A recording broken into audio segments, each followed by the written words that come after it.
Welcome to Team Performance Coaching. This channel is all about making great leaders. My name is David Hopper, and today I have the pleasure to be with Dr. Alexander, the president of Hope International University, where they make great leaders.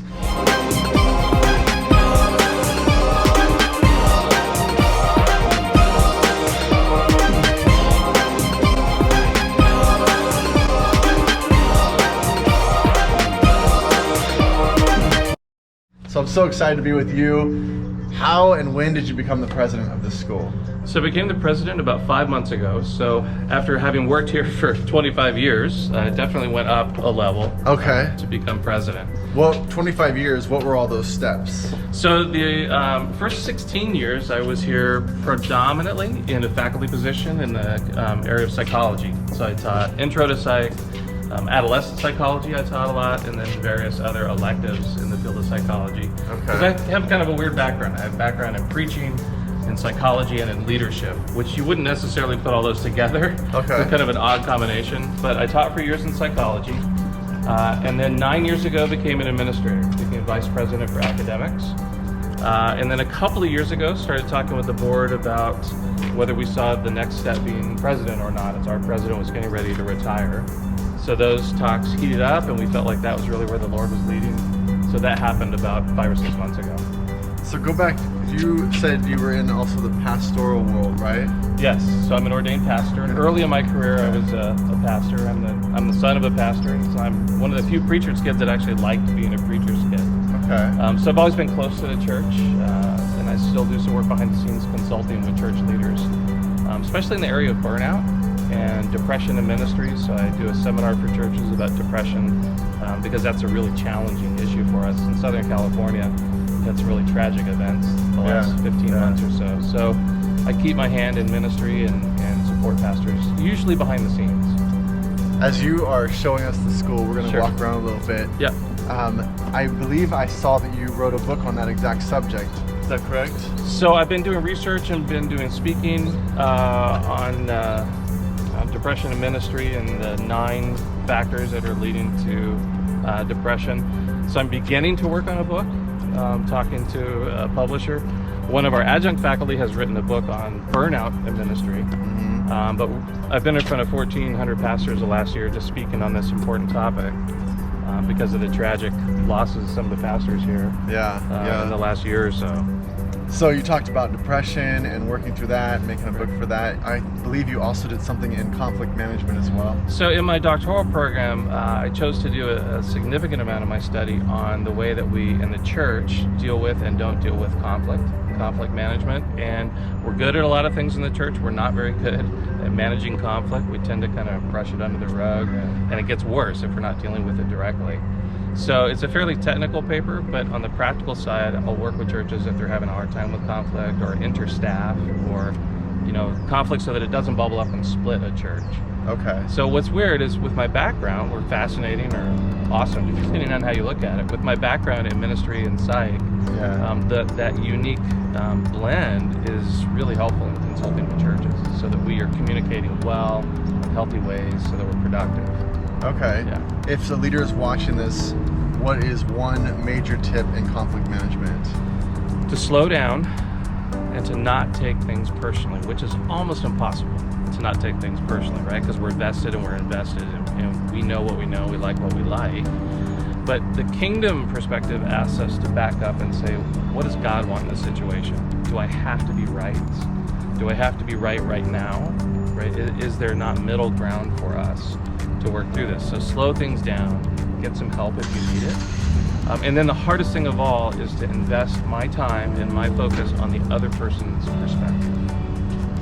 Can I de-center, come around and view this as if I am you looking at the situation, whether that's in marriage or at a conference table or with an entire church, can I understand the validity of what they're trying to say to me? And that's really hard. Going back, I was thinking, what was one tip for the depression issue? So one tip for the depression issue, based on the research now, having been in front of 1,400 pastors, is to invest time each week in soul care. So we identified these 9 factors that lead to depression in ministry, and by far, based on our findings, the number one challenge pastors are having is creating space to take care of themselves. There's lots of reasons for that, and most of them are probably good reasons. But at the end of the day, our pastors are saying, I can't take good care of myself. So how do I think about my thinking about doing a better job at that? So I have to create space in my work life. Space meaning where you separate yourself from work, from ministry. To rebalance. So maybe that means spending time with people from the church, maybe it doesn't. So I'm an introvert. So for me it means fly fishing. Okay. So if I can't rebalance unless I spend a little bit of time up in the mountains sometimes. Yeah. For somebody else, if they're an extrovert, it may mean people. Yeah. Right? But it at least means changing the pattern. Because most of our pastors are working 50, 60, 70 hours a week. Yeah. And it's a thankless job, and it's a tiring job. So how do they make sure they're positioning themselves well for the long term? So what you're saying is creating space is literally doing something that's different.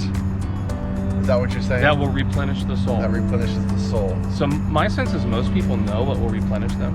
They just don't do it. Yeah. Right? They'll feel guilty if they do it, or they feel like people will judge them if they take a little time off. When the reverse is true, right? So years ago, somebody wrote a book and talked about sharpening the saw. And if we don't sharpen the saw, we're going to spend more time and more energy trying to cut with a dull blade. Yeah. Pastors are not able yet, so far, to sharpen the saw very well. And so how do we do that? What does that look like for you? Does it mean time off? Does it mean time with people? Does it mean time at the beach? Does it mean reading just to read, not reading for a sermon or a lesson? Yeah. What is it that fills the tank? That's good. Yeah. That's really good. A friend told me that you have a vision for this school of 1,000 leaders going out in the next 10 years. Is that correct? So that is correct, specifically in ministry. So as we're walking, first of all, point out some of these buildings, tell me about it, but I just want to hear more about that vision. Yeah, so this building behind us is our signature Googie style mid-century marble, right? So it kind of looks like Tomorrowland from Disneyland 50 years ago. What's Googie style? So Googie style, thank you for asking, nobody ever asked. Googie style is the architect's last name was Googie, and in the middle of the 1900s, he came up with this sort of radical interpretation of mid-century architecture. Okay. So, you know, when you go to Palm Springs, you see a certain type of old house with flat roofs and a lot of glass. Well, Googie came along and just added points. Oh. So the points around here, this is actually, in the world of this kind of architecture, this is actually a really well-known building. Really? In Southern California. So you kind of either love it or you have to learn to love it. So I think I love it. I learned to love it. I think I love it. Right? Because I'm tired of the stucco, Yes. everything looking exactly the same. Well, then we got a campus for you. This is good. All right. Let's So see this more. is our admin and library building. Coming off the sides of it are classroom buildings. Okay. And so, yeah, we do have a vision to sort of blow up what we're doing in ministry preparation. So last year we had 313 people preparing for ministry in all of our programs, all of our campuses.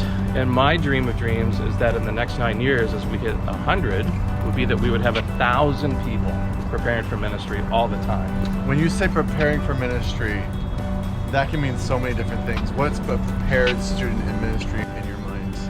So a prepared, we could do 2 hours on that. I'll try to do 2 minutes, right? Okay. So prepared for ministry now means that you are prepared to exegete culture, right? Okay. That you're able, with your theological training and ministry training, to go into your setting, whether it's a city or the suburbs or a little farm town in Nebraska, and ask, what would the Lord have us do and be here, right? So understanding more about cross-culture, intercultural, generational ministries, understanding how to have a multi-generation, multicultural church that loves well. Okay. I grew up in the Christian church where we did a really good job taking care of ourselves. Yeah.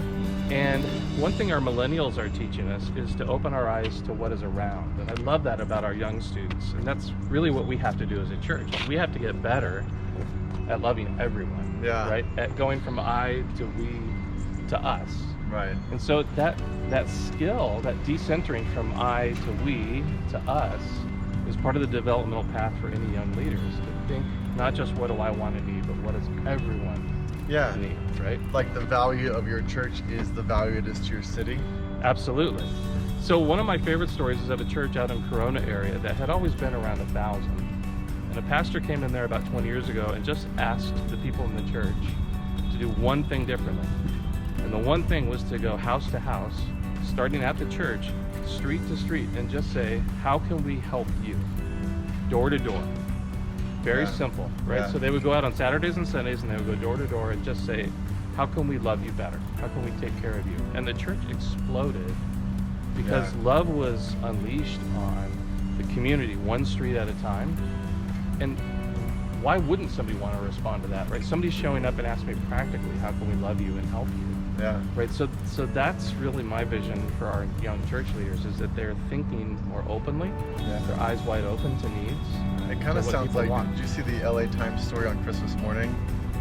I didn't read the paper on Christmas Day.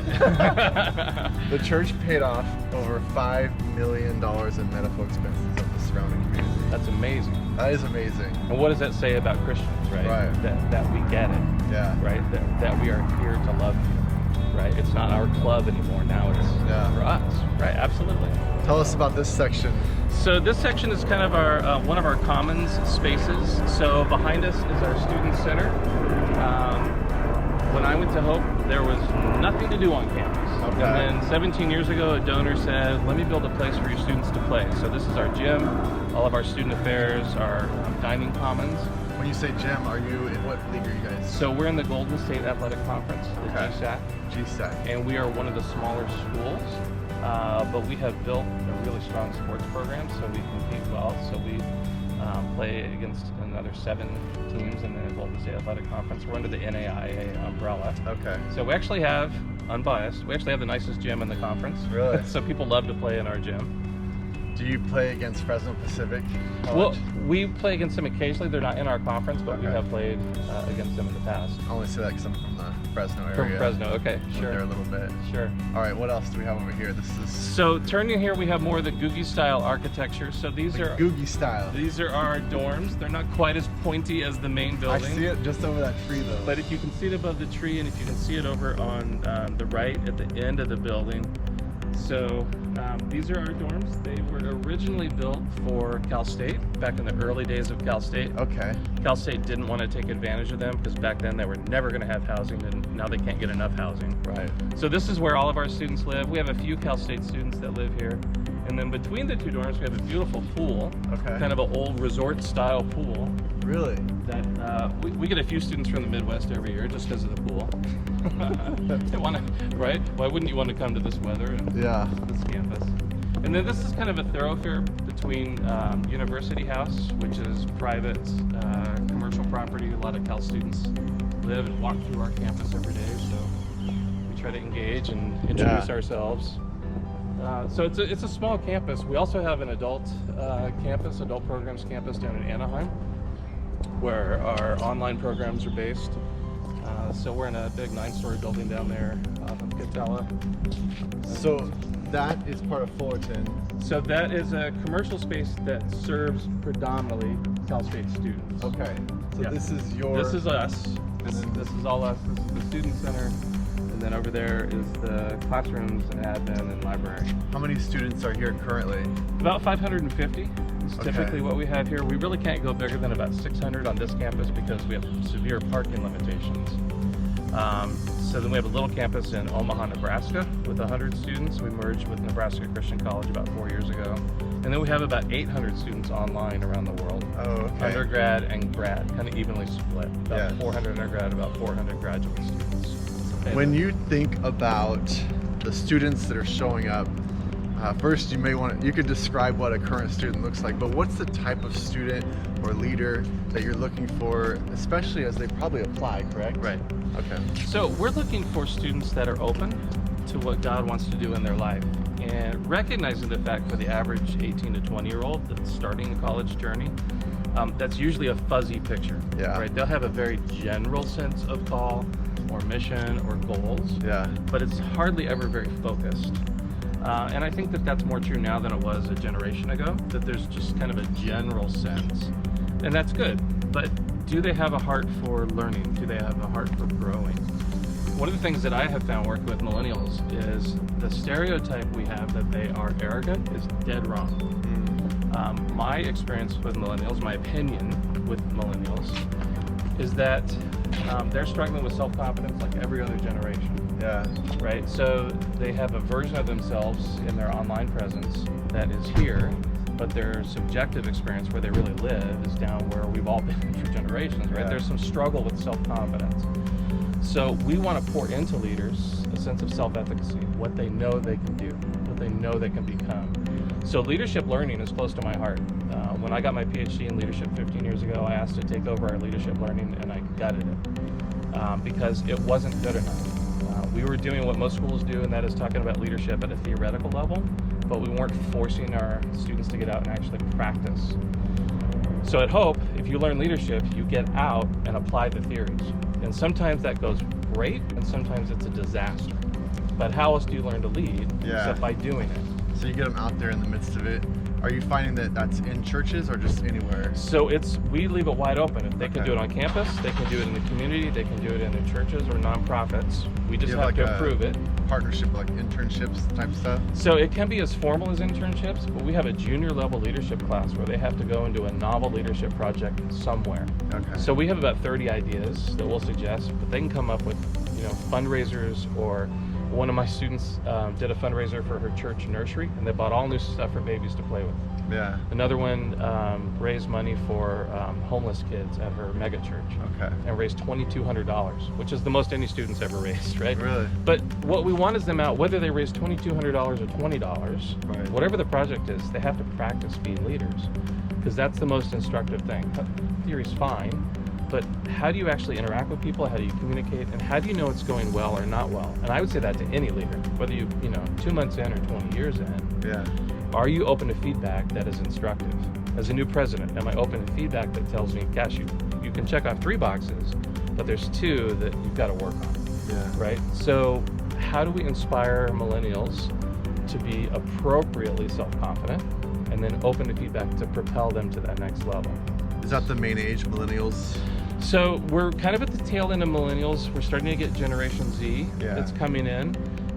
They're a little more pragmatic. We're finding the Generation Z, they're a little more, can I get a job focused? Yeah. Right? They're a little more grounded in terms of where they see themselves going.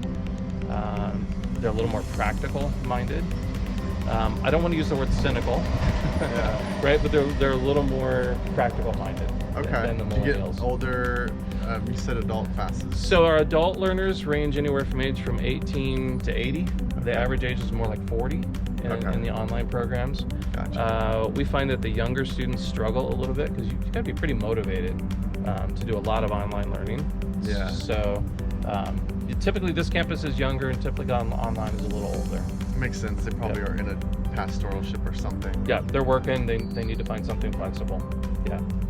So what's your plan, now that you described the type of leader you want to send out, what's your plan to actually accomplish and do it? In terms of recruiting or in terms of mobilizing? Yeah, recruit, mobilize, and accomplish 1,000 leaders going up the next 10 years. So in order to get 1,000 church folks, we have to challenge church leaders to challenge new church leaders. And one of my questions was, how do you partner with the churches? So step number 1 was to get out and do my seminar in as many places as possible, and just getting familiar and acquainted with the churches. Because Christian colleges are always challenged to make sure that we're staying closely connected to our constituents, right? To keep the communication lines open. So I've just been out. I know a lot of our churches because I've been here so long. I grew up in the area and in our independent Christian church movement. But you have to go. You have to be in front of them. And then challenging them with our vision and asking them to partner, which means that we kind of go back in time. So 2 and 3 generations ago, high schoolers would go to Christian service camp, is what it was called back in the day, right, when I was a little boy. And on Friday nights, the speakers at our camps would stand up and say, I want to challenge you to think about going into ministry. Well, we stopped doing that about 40 years ago, right? So it's kind of a return to a mindset, asking our pastors to challenge people again. We've done a good job of letting people do whatever they want, I think, generationally, right? I'm a dad. I want my kids to do whatever they want. We haven't always done a good job saying, you could be called to ministry. Yeah. And here's what could happen with your life if you could see yourself doing that. I love that, because we really have a movement of everyone's trying to figure it out, and Right. everyone's doing it their own way. Right.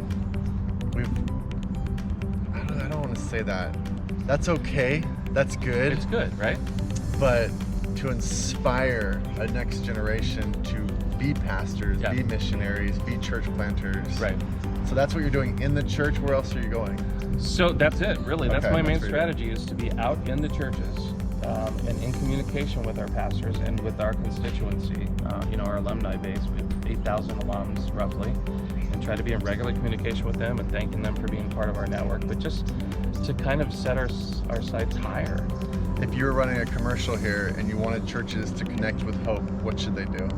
So they can reach out to me or the advancement office or any of our deans. They can email me directly if they wanted to palexander@hiu.edu and talk about how churches can partner with us, find out more about what we're doing and how we're doing it. One of the beauties of a small campus is that we are really well positioned to delve personally with each student, because as a small shop, we have to. Yeah. Right? We have to give individual attention. So we do. We get to know our students really well. So if people want to find out more about it, or come for a visit, or come to any of our events, or come to one of the seminars that we're leading, we'll make sure that happens. Are all those on the website? So almost everything is easily findable. Now, I say that because you still can get lost on any website. Right, especially university right? websites. We have 12,000 pages on our website. I just found out about. Yeah. I was going to guess 1,200. There's 12,000 pages, Yep. but the search feature, certainly they can find out about any of the things we're doing, the calendar. Okay, the Yeah, calendar. sure. Well, I really appreciate you and what you're doing, and I really appreciate the vision. That's why I wanted to meet with you. Yeah, absolutely. And so any way we can partner, we are all about it. This has been Dr. Alexander, Team Performance Coaching, where we want to build great leaders, and you can do that right here at Hope International University. Thank you again. David, thank you. Thanks for the time.